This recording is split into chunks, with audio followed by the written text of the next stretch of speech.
টানা বেশ কয়েকদিনের হামলা, পাল্টা হামলা ও উত্তেজনার পর সম্প্রতি যুদ্ধবিরতিতে পৌঁছেছে ভারত ও পাকিস্তান। এরপর উভয় দেশের সামরিক কর্মকর্তারা নিয়মিত একে অপরের সঙ্গে যোগাযোগ রাখছেন এবং যুদ্ধবিরতির মেয়াদও বাড়াচ্ছেন।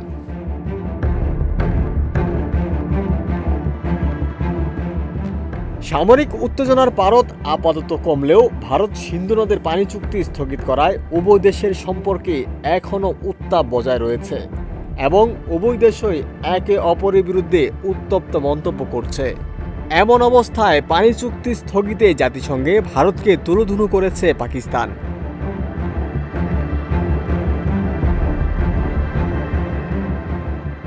দেশটি বলেছে, ভারতের পানি বিষয়ক পদক্ষেপে বিপদে পড়েছে কোটি কোটি মানুষ, এমনকি এটিকে আন্তর্জাতিক আইন লঙ্ঘনের হিসেবেও উল্লেখ করে ইসলামাবাদ। রোববার এক প্রতিবেদনে এই তথ্য জানিয়েছে পাকিস্তানি সংবাদ মাধ্যম দ্য ডন।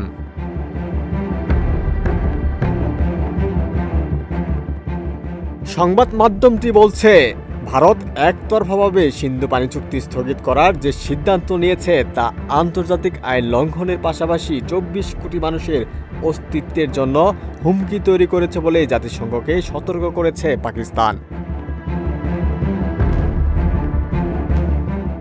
গত শুক্রবার সন্ধ্যায় জাতিসংঘে সশস্ত্র সংঘাতে পানি সম্পদ সুরক্ষা বিষয়ে আয়োজিত এক বৈঠকে পাকিস্তান এই উদ্বেগ জানায়।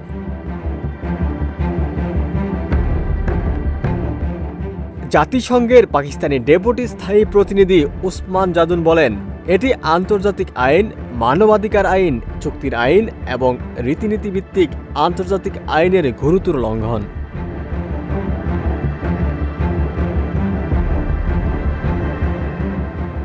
তিনি বলেন, আমরা ভারতের এই বেআইনি ঘোষণা সিন্ধু চুক্তিকে কার্যত স্থগিত করার তীব্র নিন্দা করছি। আমরা ভারতের কাছে জোর দাবি জানাই তারা যেন আইনি বাধ্যবাধকতা মেনে চলে।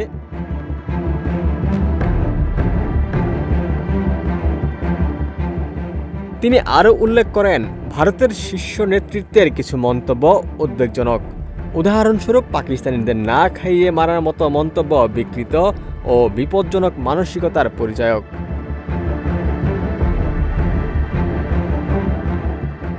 এছাড়া জাতিসংঘের এই প্ল্যাটফর্মকে ব্যবহার করে পাকিস্তান বিশ্বজুড়ে একটি ঐক্যমত্য গড়ে তোলার আহ্বান জানিয়েছে, যাতে কোনো দেশ পানিকে অস্ত্র হিসেবে ব্যবহার করতে না পারে।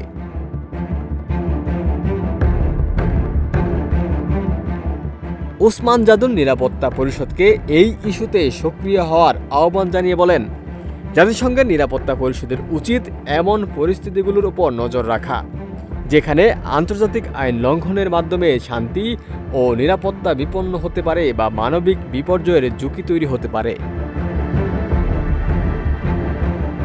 ওমর ফারুক, ঢাকা প্রকাশ।